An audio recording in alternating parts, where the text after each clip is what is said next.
Querido Pai que estás nos céus, obrigado por um novo sábado, por mais um dia de vida que o Senhor nos dá e nos permite nos reunir para estudar a Tua palavra juntos, estudar a Tua mensagem. Queremos pedir que o Senhor se faça presente em cada coração, em cada lar, com Teus anjos, com Teu Santo Espírito, que abra nossa mente e coração nessa hora para aprender mais de Ti, através da história sagrada, através de Tuas pegadas nesse mundo. E que esse entendimento possa mudar a nossa perspectiva sobre ti e mudar nosso coração e nossa vida para que te levemos, para que levemos o conhecimento de ti às pessoas. Peço que teu Espírito esteja dirigindo minhas palavras, minha mente na hora desse estudo. E agradecemos tudo confiando no nome de Jesus. Amém. O estudo que eu quero compartilhar com vocês essa manhã, eu coloquei o título de, como vocês viram, homofobia é paganismo. Eu vou compartilhar aqui com vocês a tela. Eu coloquei esse título para causar uma certa impressão ou uma certa ideia. Hoje em dia, existe essa ideia, principalmente entre os cristãos conservadores, de que a homossexualidade é uma coisa pagã, é uma coisa, digamos, do diabo, mas é associada com as, as nações antigas, pagãs, Roma, Grécia, etc. Como sendo paganismo. Mas o que a Anciates mostrou para nós, e a gente vai tentar ver nesse estudo, é que, na verdade, o que provém do paganismo não é a homossexualidade, senão a homofobia. Essa mentalidade homofóbica da sociedade e da religião provém, na verdade, do paganismo. Eu também coloquei esse título porque em fevereiro, acho que em março, não me lembro quando foi, acampar aqui no Brasil, desse ano, eu apresentei dois estudos que tinham como título Sexismo é Paganismo. Sim. E a minha ideia naqueles estudos era basicamente a mesma, era mostrar que o sexismo tem sua origem não no cristianismo, senão no paganismo.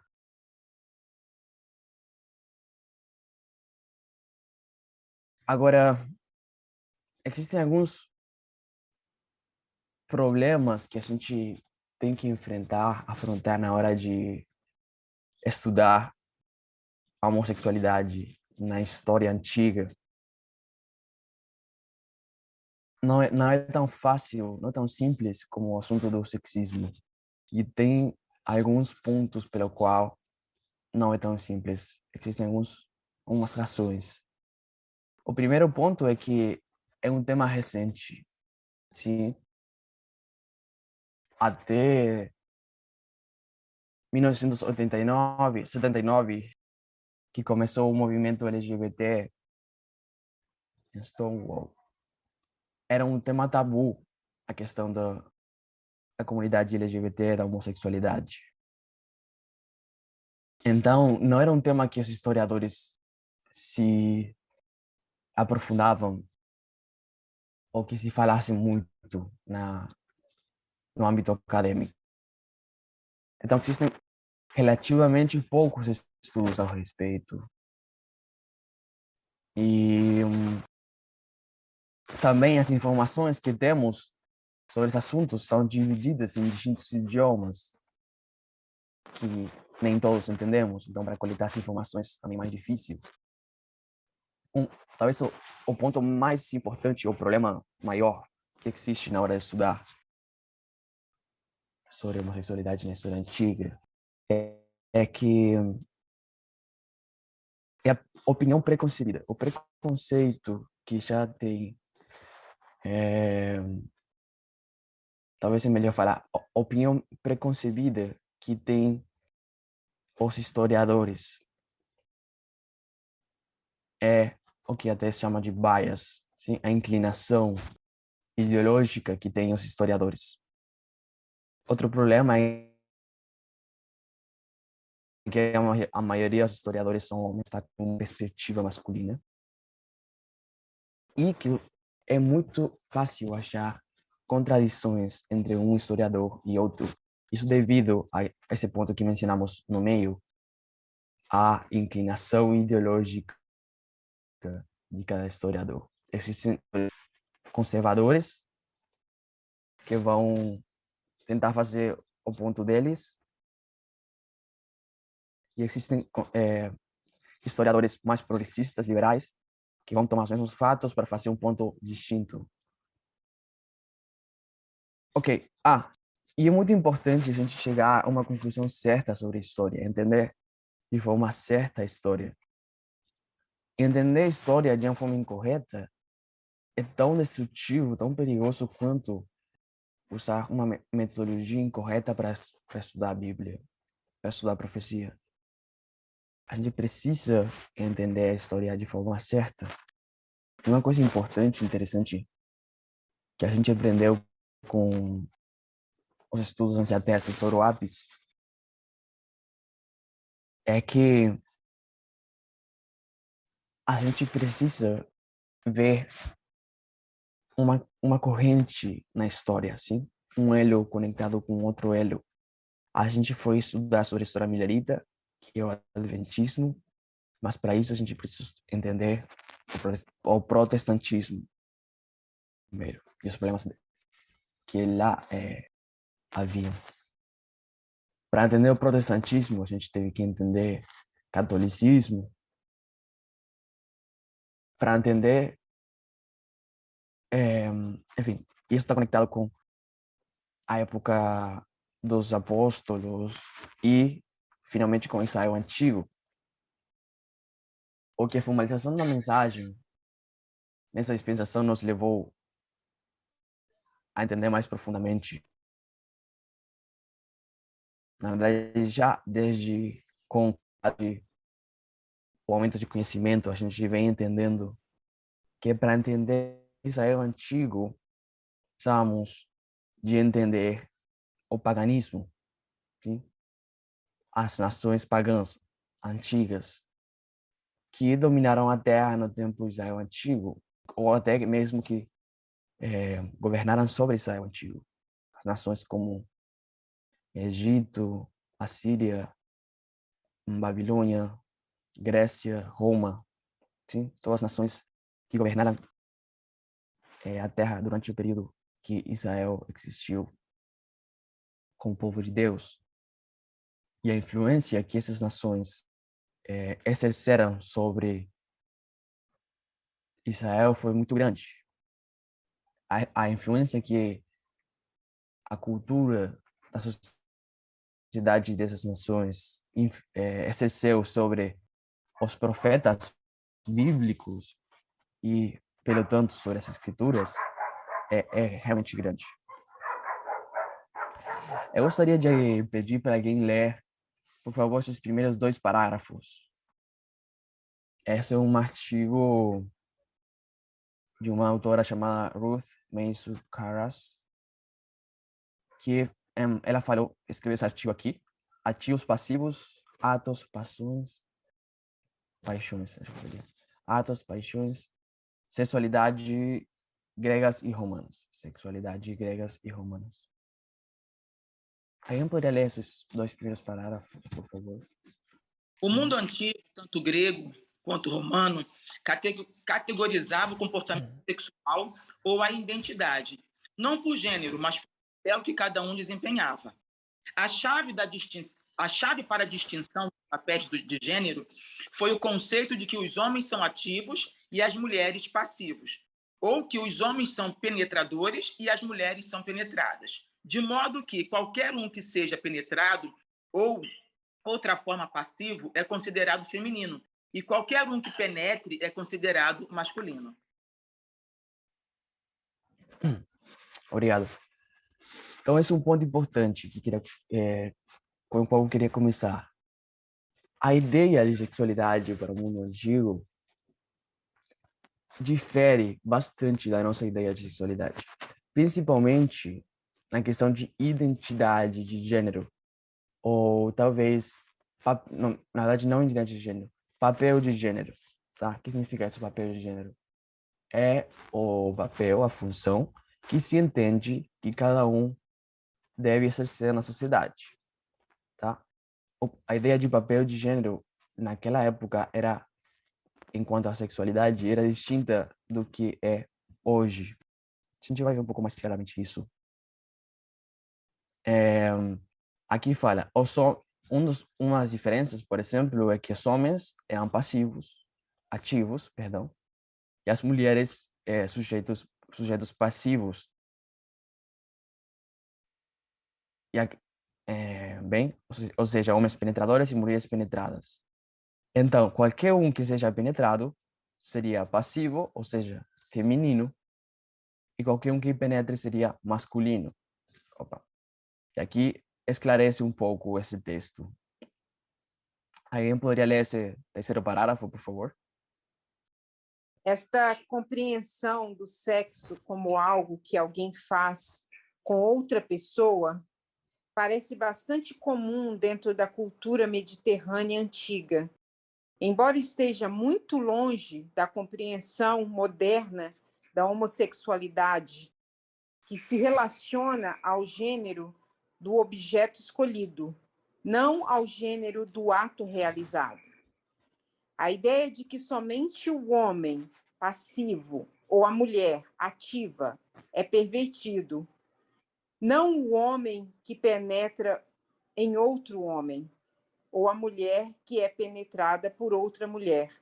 Certamente sobreviveu bem ao século em que vivemos. Existe, chegou a existir até o começo desse século, até faz pouco tempo, essa ideia. Aí viram que fica um pouco mais claro o que está falando. A homossexualidade naquela época, não existia essa palavra, na verdade, mas para que nós entendamos, a homossexualidade era trocar o gênero.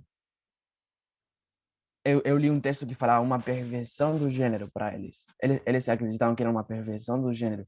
Mas o que significava isso? Que um homem não podia ser passivo, não podia ser penetrado, e que uma mulher não podia penetrar. O homem que penetrava outro homem não era considerado homossexual. Ou a mulher que era penetrada por outra mulher também não era considerada homossexual. Hoje, a gente considera homossexual tanto a parte passiva quanto ativa de uma relação sexual, me refiro. Na verdade, esses términos, passivo e ativo,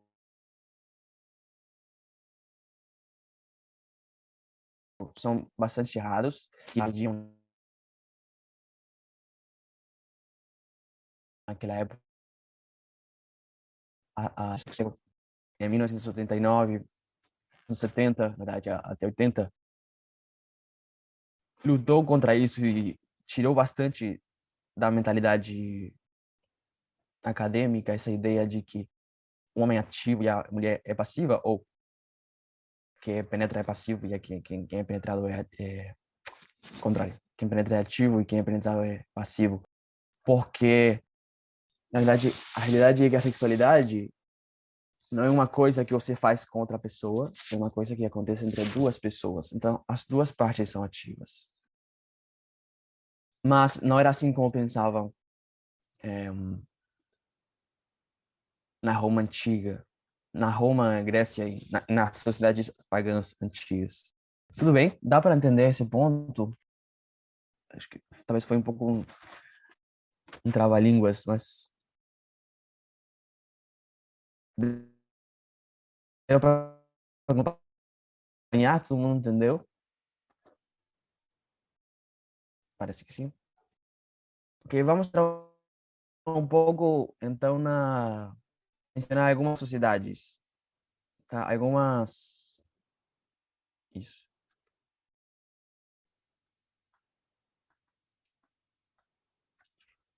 começar com o Egito. Vamos começar com o Egito. Aqui tem um texto bem curto, mas eu quero contar um pouco para vocês a história. Como é que o Egito analisava ou enxergava a homossexualidade. Primeiro, esclarecer esse ponto. A forma como que eles pensavam em homossexualidade é distinta como nós pensamos agora. A questão do casamento ou uma relação estável entre duas pessoas do mesmo sexo, sejam homens ou mulheres, era impensável ou não era considerada para a sociedade naquela época. Não estou dizendo que não existia relações homossexuais. Claro que existia, sempre existiram. E, de fato, esse é o problema. Esse é um problema, ou esse é um ponto dos quais os historiadores pegam para fazer pontos distintos. Por exemplo, os mais conservadores vão dizer: havia mais presença de relações sexuais de pessoas do mesmo sexo na antiguidade. Por isso, as relações entre pessoas do mesmo sexo são pagãs. Por outro lado, um historiador mais liberal, mais progressista, que concorda com, com a diversidade, com a aceitação da diversidade sexual, vai tomar esses exemplos de atividade sexual, desculpa, entre pessoas do mesmo sexo na história, para provar que estava tudo bem antes. Vai querer dizer que, olha, era aceitado na história pagã as relações homossexuais. Por que hoje não é aceitado? É culpa da igreja, eles vão dizer. É culpa do cristianismo primitivo. Mas, se a gente for sincero com a história, não dá para considerar que o que acontecia nas sociedades antigas eram relações homossexuais como nós entendemos hoje. E a gente vai ver um pouco sobre isso. A sociedade egípcia era muito homofóbica. Eu vou começar com essa declaração. Era muito mal visto para a sociedade egípcia uma relação homossexual. Não era aceitável socialmente. Um exemplo que eu peguei aqui, que eu acho bem claro, é a parte da mitologia deles. Uma história de dois deuses do Egito que se chamam Horus e Seth.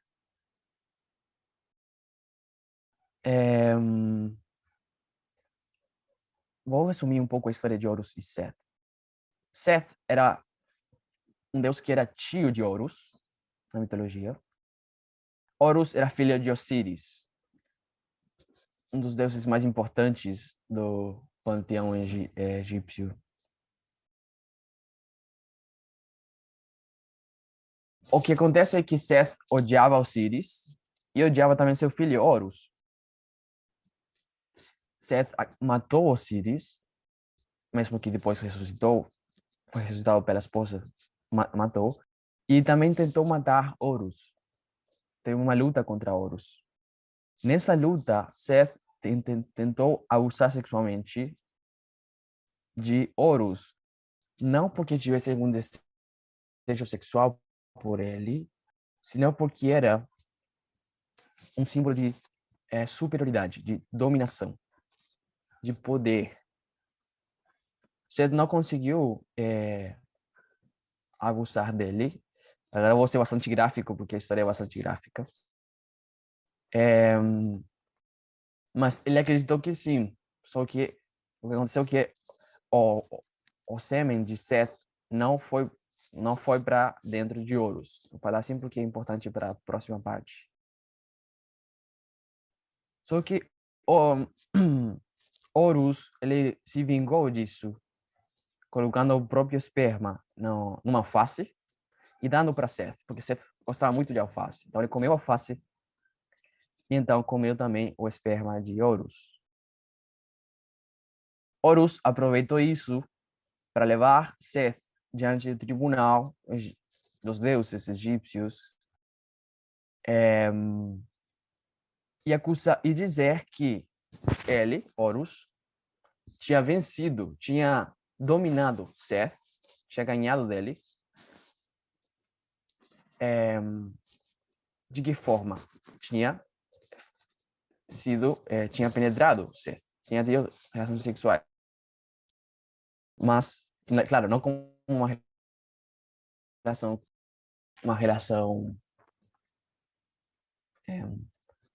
consensuada, sim? Que as suas partes consentem, senão como um abuso. Claro, Seth disse que é mentira, que na verdade ele tinha feito isso, mas quando o tribunal examinou o corpo, viu que de fato o esperma de Horus estava lá dentro.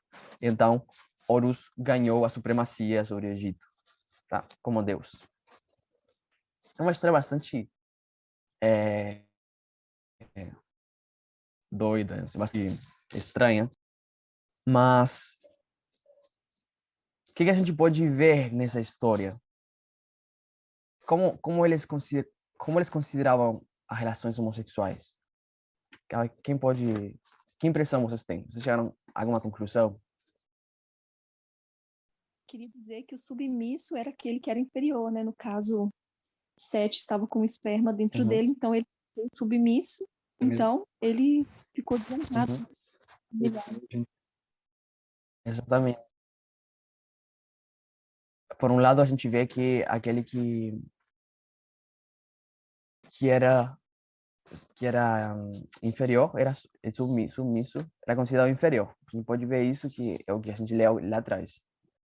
Por outro lado, a gente pode ver que era algum tipo de humilhação ser passivo numa relação homossexual. Sim? Era algum tipo de... Tá mal visto. Não era uma coisa legal que aconteceu com Seth. Com Horus também, não. Então, de fato, a sociedade egípcia era bastante homofóbica, não aceitava a homossexualidade. Alguém tem uma pergunta ao respeito?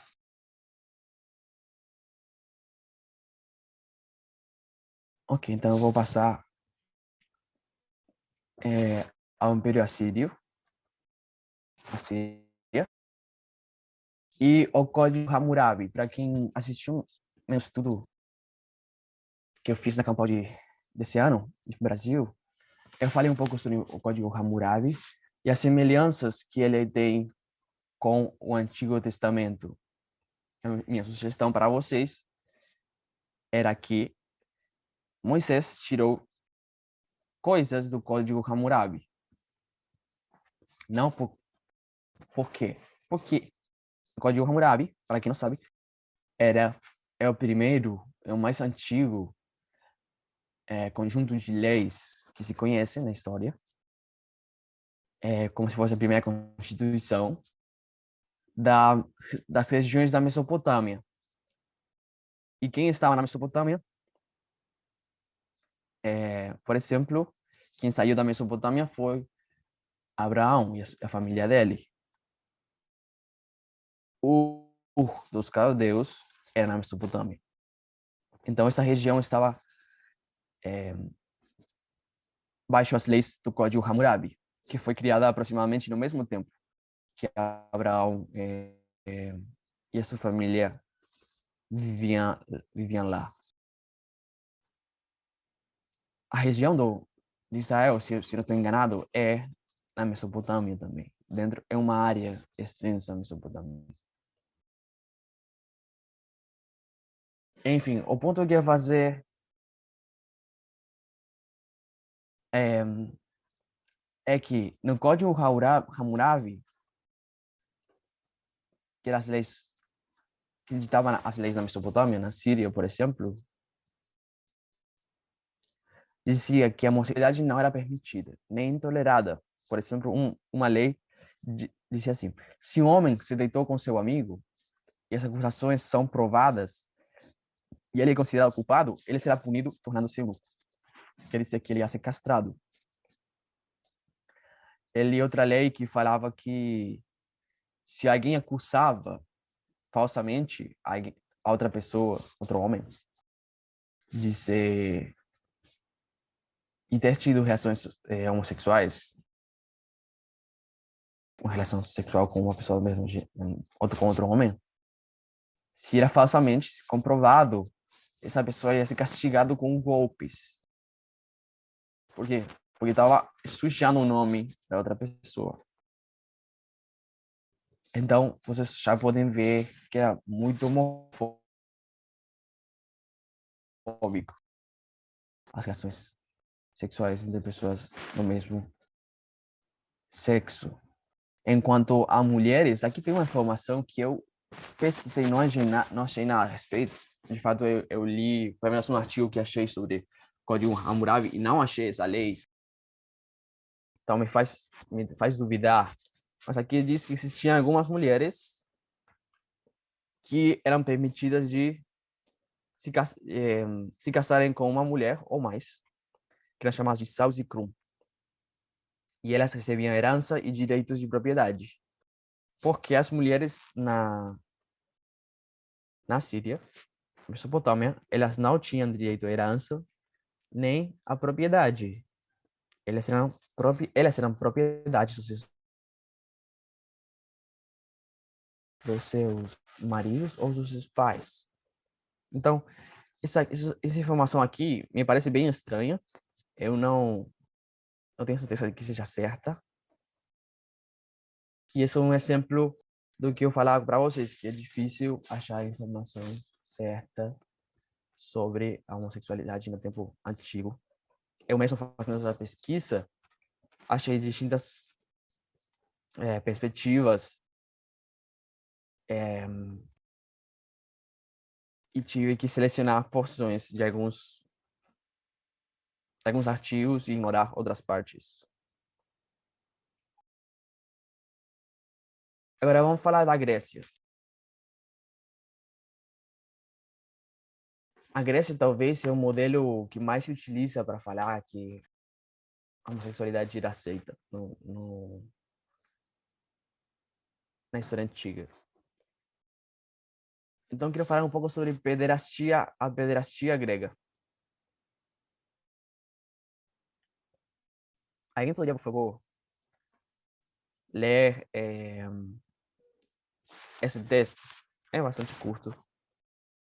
Está dividido em 3. Pode ler os 3 parágrafos, alguém? Grécia, pederastia. Mas vamos começar com o básico. O que é a pederastia grega? Era um tipo de relacionamento institucional onde um jovem adolescente, erômenos, amado, era instruído em certos valores morais, cívicos e militares por um homem adulto, Erastes, amante, até a transformação deste adolescente em um cidadão e soldado exemplar. Esse tipo de relação, de caráter claramente aristocrático, era uma relação livre e aberta, sendo regida por uma série de direitos e obrigações que ambas as partes tinham que assumir.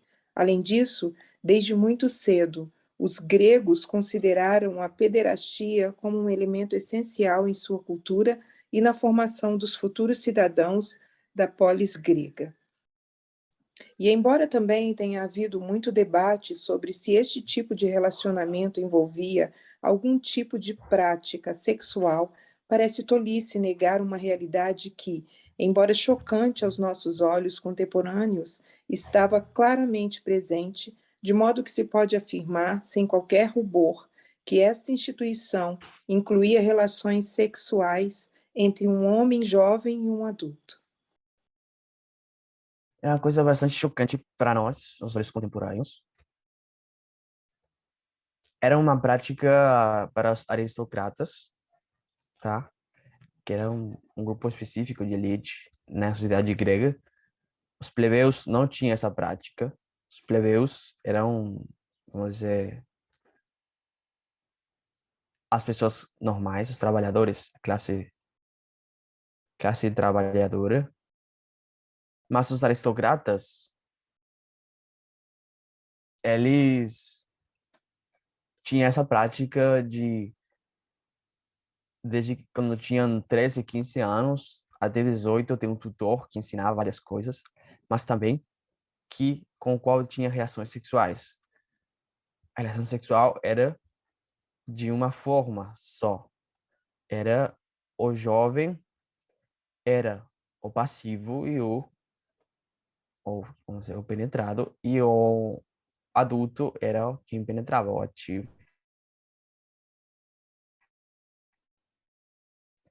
Para aquele ativo. Todos os aristocratas gregos faziam isso.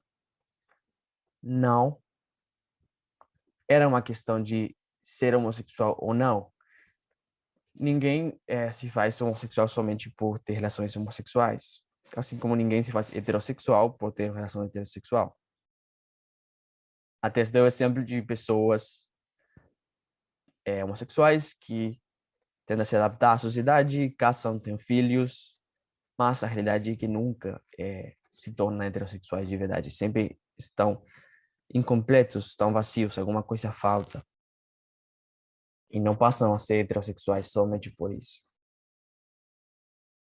O mesmo vale para esses homens gregos. Havia alguns homossexuais entre eles, com certeza. Todos eram homossexuais? Não mesmo. Era uma coisa mais cultural que de fato sexual, que de fato de relação entre pessoas.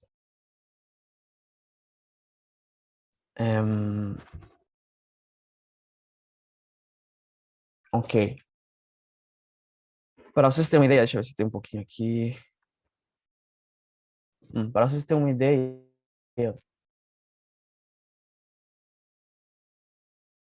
sobre esse ponto,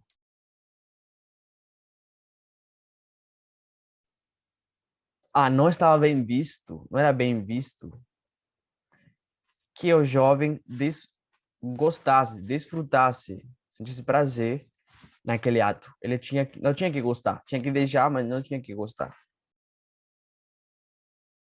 Porque e quando o jovem chegava à etapa da adultez, quando era adulto, ele eles tinham que parar com essa prática. Já, na verdade, não era mais o tutor, ou Erastes, não era mais. E era mal visto, era mal considerado ao sul da sociedade se eles continuassem com essas práticas depois que o jovem tinha certa idade. Eu vou ler isso aqui. Embora a pederastia fosse aceita como uma prática comum entre os aristocratas, não surpreendentemente objeto de ridicularização por parte dos plebeus, então, os plebeus não somente não praticavam isso, sino que eles zombavam dos aristocratas por fazerem isso.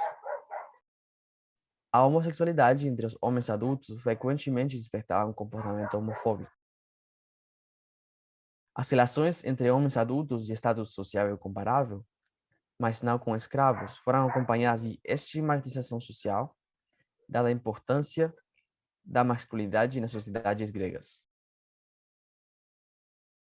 Então, igual que a sociedade egípcia, era uma humilhação ser passivo numa relação sexual com outro homem. As mulheres na sociedade grega não tinham, quase que não tinham vontade própria. Era muito limitadas enquanto a que elas podiam escolher ser ou não ser. Imagina escolher ser lésbicas, não podiam mesmo, não existia tal coisa. Mas os homens, existiam relações homossexuais entre homens, plenamente, somente sexuais, nem todos eram homossexuais, e se aceitava só dentro do certo ambiente cultural específico, que era a pederastia grega, ou a relação Herômeno-Erastes. Sobre lesbianismo na Grécia, existem alguns textos que falam bem claro sobre a rejeição grega a isso. Por exemplo, esse texto aqui. Senhora dos Cipres, está falando, enfim, coisas da mitologia deles. Amaldiçoa aqueles que fogem de você e do leito nupcial. Se referiam às mulheres. É um poeta que se chama Asclepíades. E duas meninas que não querem se movimentar, como Afrodite indica, e se abandonam a outras práticas que não são boas, também se referindo ao lesbianismo, falando dessa forma, claramente rejeitando e não aceitando. Roma é uma situação bastante semelhante à Grécia, só não existia a prática tão comum da pederastia, se bem existiu. Não era um delito, não era um crime como era na Mesopotâmia, mas para aqueles que estavam no exército, sim, era um crime desde o século II a.C.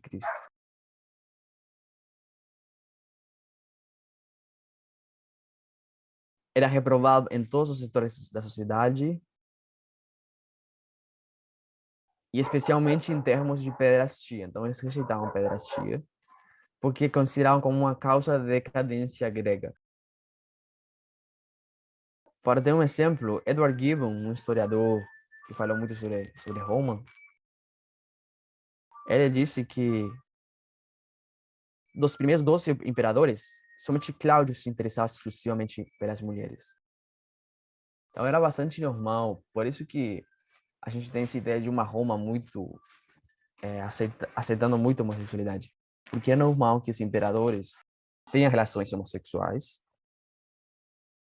porém isso não era bem aceitado, eram zoados por causa disso pela aristocracia e os plebeus. Não é esse o nome porque Roma era distinto, mas basicamente para a classe trabalhadora e pelos aristocratas, senadores, etc. E não era uma relação de que eles casassem e tivessem uma família. Era uma coisa plenamente sexual. E no qual também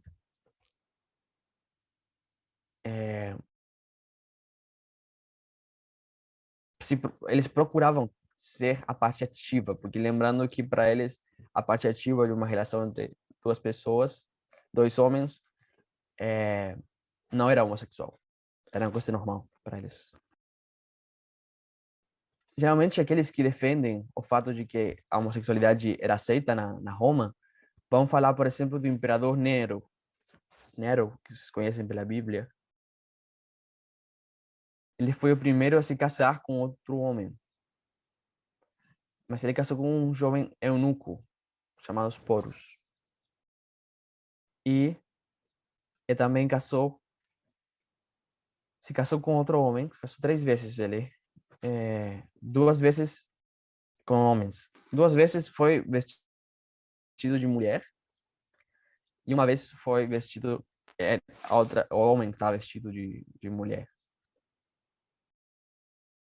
E ele foi muito, muito desprezado por causa disso. Pelas vezes que ele se fez o papel de mulher. Mas era uma coisa muito bizarra, não era uma relação homossexual como a gente compreende hoje. O casamento deles era toda uma encenação, que eram orgias no casamento, com vários homens e mulheres ao mesmo tempo. É uma coisa bastante bizarra, que não se parece nada com homossexualidade como a gente entende hoje. E também não era bem visto quando ele tomava o papel de passivo. Não era bem considerado. Ok. Acho que vamos passar... Ah, tá. Aqui. Alguém poderia ler para mim, por favor, esse último texto de Roma?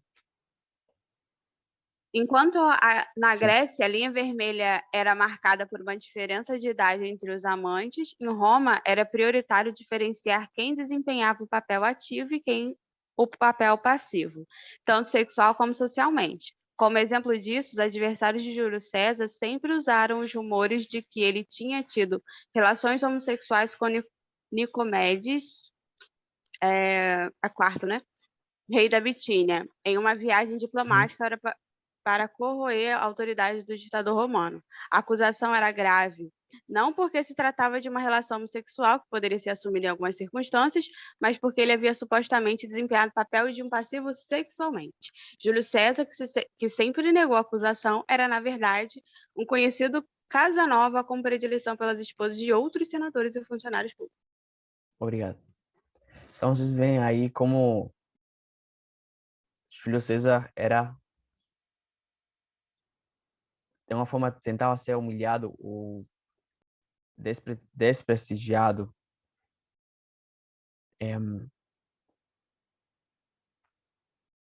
sendo acusado de ter tido relações com outro homem, mas ter tido a parte passiva, ter sido passivo nisso.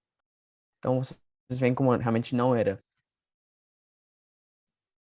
aceito pela sociedade romana a homossexualidade. Como alguns historiadores querem fazer parecer.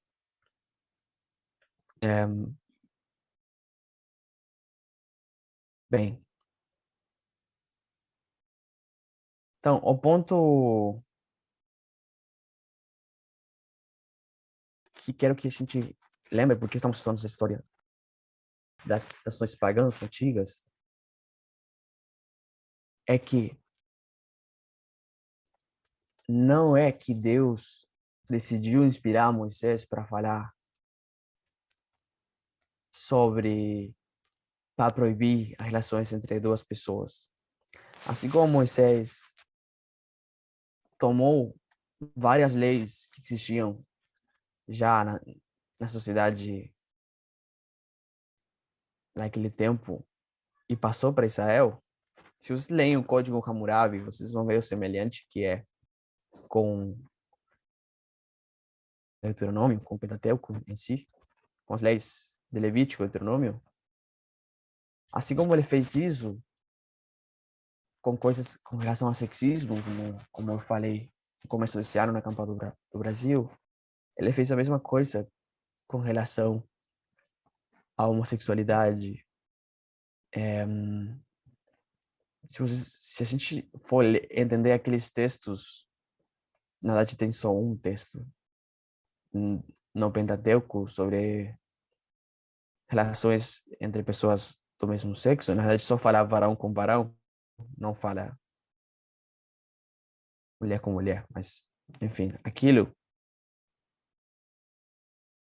E que a Testament mostrou que no final desses versos fala: não farás isso como fazem as nações ao teu redor. Se refere a isso, o que faziam as nações ao redor de Israel não era aceitar a homossexualidade como a gente conhece. O que as nações faziam era esse tipo de coisas. Eles eram homofóbicos. Eles não aceitavam uma relação homoafetiva entre duas mulheres ou dois homens.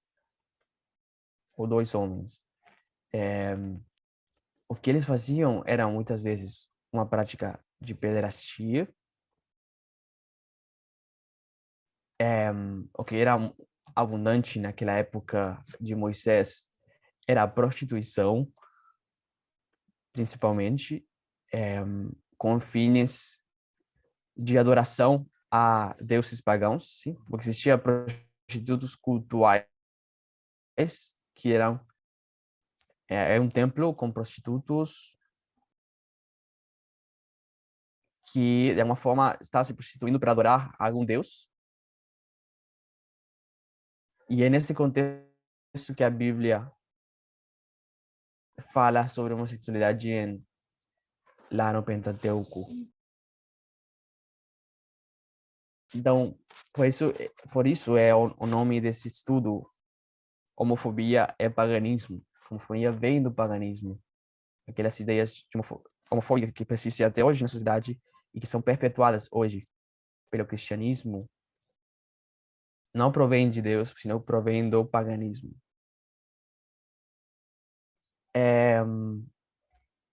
E nós sabemos que o cristianismo de hoje contém muitos conceitos pagãos, porque o cristianismo de hoje vem de onde? Do catolicismo, da Igreja Católica Romana, que não é outra coisa que o paganismo convertido ao cristianismo. Então, o que fez o catolicismo foi adaptar o paganismo ao cristianismo. Os protestantes tiraram algumas coisas, mas deixaram outras. Entre essas coisas que deixaram sem saber foi o sexismo e foi a homofobia. Por isso, até hoje, os protestantes acham que, como nós até pouco tempo atrás achávamos também, que a homofobia era uma coisa que Deus mandava. Mas a gente entende hoje que, na verdade, tem uma origem pagã e não uma origem em Deus. E que Deus está querendo tirar essas coisas pagãs de nós. Que ele teve que fazer pouco a pouco, aos poucos. E milhões de pessoas sofreram por causa disso.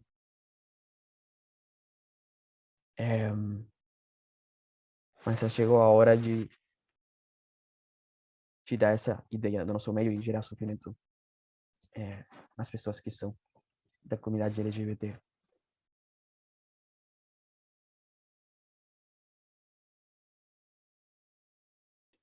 Um texto que a anciã Tess leu naquelas apresentações é assim, vou ler só um trecho aqui, que compara a sociedade moderna, Estados Unidos, com sociedades antigas. Fala assim: então a questão permanece. A América moderna pode aprender com o comportamento e as atitudes com respeito às relações entre pessoas do mesmo sexo da Grécia e Roma antigas? A resposta curta: não, não podemos. Embora essas culturas antigas aceitassem muito mais a interação entre pessoas do mesmo sexo que a nossa cultura americana moderna, o fato é que ambas compartilham ideias semelhantes sobre como deveria ser o casamento e não há lugar em nenhuma das culturas para o conceito de homossexualidade.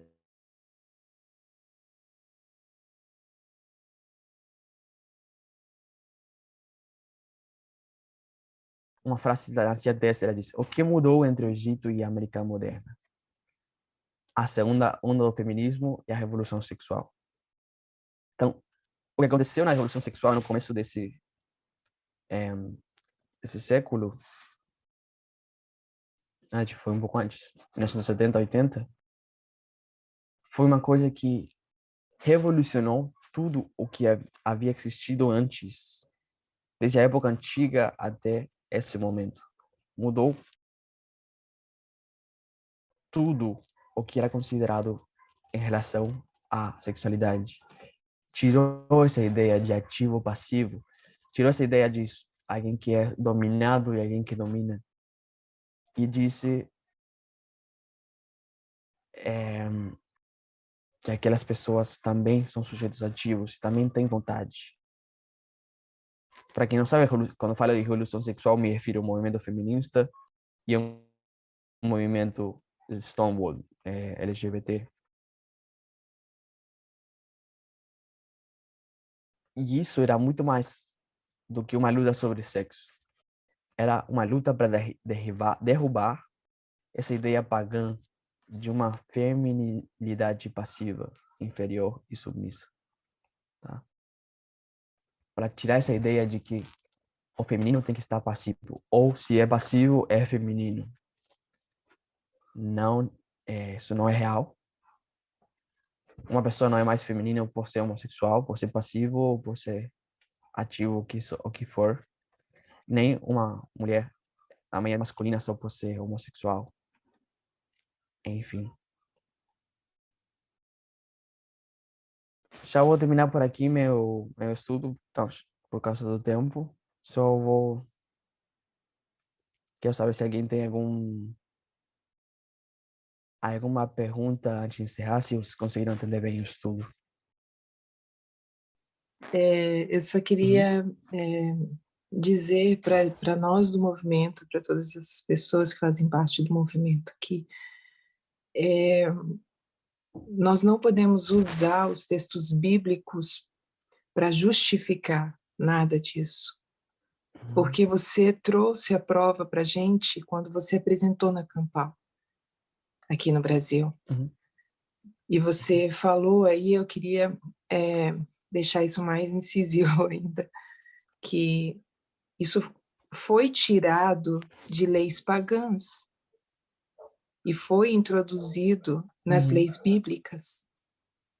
Não é possível, sem um estudo como você trouxe agora, e como a Tess disse aí tão claramente, não podemos nos basear nisto, porque a gente sabe que isso veio do paganismo.